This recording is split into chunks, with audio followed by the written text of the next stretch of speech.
You might have heard of CERN, but I thought I should give you some more details from my recent visits. So CERN is a scientific institute that operates just outside of Geneva in Switzerland, although it also operates in France and from the support of many other countries. So it stands for the Conseil Européen pour la Recherche Nucléaire, which is the European Centre for Nuclear Research. It was established after World War II in 1954 through several European countries and later other countries such as Israel, Switzerland, so on and so forth. Their main aim is to find cutting-edge scientific techniques that will better aid the world. CERN's most famous discoveries include the recently discovered Higgs boson, which is known as the so-called God particle, and it helps to explain certain areas of particle physics that have been troubling scientists for decades. The other thing that CERN is famous for was that a CERN scientist, Tim Berners-Lee, was actually the original creator of the internet, or the World Wide Web as it was back then. It was originally used to create and transfer data and to analyse it appropriately, much faster than humans could do. One of the key scientific experiments that is currently going on at CERN involves a machine known as the Large Hadron Collider. You may have heard about it in the news. So the Large Hadron Collider collides particles known as hadrons, which you may have heard about if you studied GCSE physics or A-level physics, one example being a proton. So it collides these hadrons together and analyses the collisions and the particles that come flying off at them.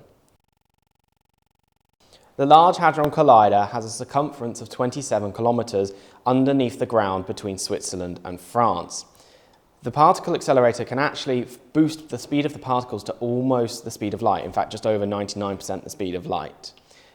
The particles are travelling at such a fast speed that they make the whole 27-kilometre loop 11,000 times per second.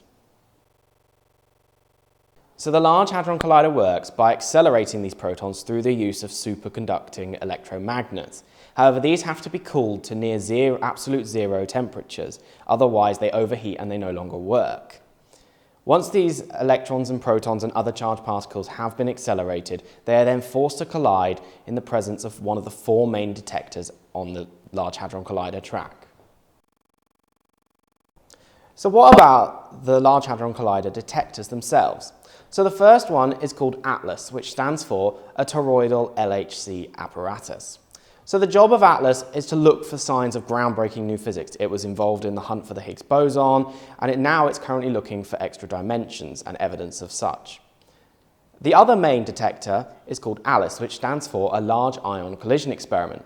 The job of ALICE is to study something called quark-gluon plasma, which is a theoretical state of matter that supposedly existed at the start of the universe.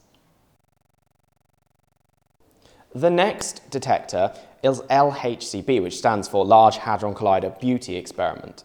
So the main role of LHCb is to investigate what occurred to the missing antimatter at the start of the universe. So we live in a matter universe, and when matter and antimatter collide, they destroy each other. So scientists want to find out why there was an imbalance of antimatter and matter at the start of the universe. So the final detector is CMS, which stands for Compact Muon Solenoid. And the main job of CMS is to investigate the nature of dark matter, which is a mysterious substance that is estimated to take up at least 60% of our known universe. That's in comparison to normal matter, which actually only takes up about 4% of the known universe.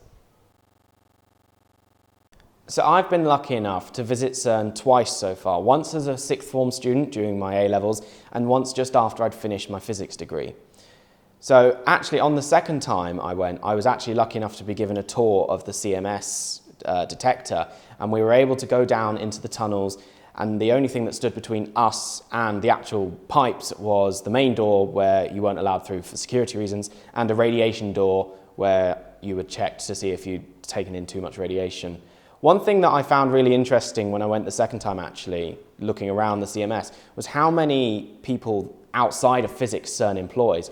So only about 10% of the 4,000 or so people that CERN employ are actually physicists, with the remaining being engineers, computer scientists, and just general other technological jobs that are required to run such a complex machine. One thing that actually really struck me about my trip to CERN, and in particular the visit to CMS, was that the physicists there are normal people. In fact, one of the people who was at the controls, at the monitors, probably should have been working, was actually playing a computer game called XCOM. And it's slightly reassuring in some way to know that even at the high-end level of physics, they're just normal people. Thank you for watching Gorilla Physics. Please do like, share and subscribe. That really helps me be more useful to more people. Also, please go ahead and check out Gorilla Chemistry and Gorilla Biology. You can expect the same sorts of things, past paper questions and videos to help you understand topics. Thanks once again for watching.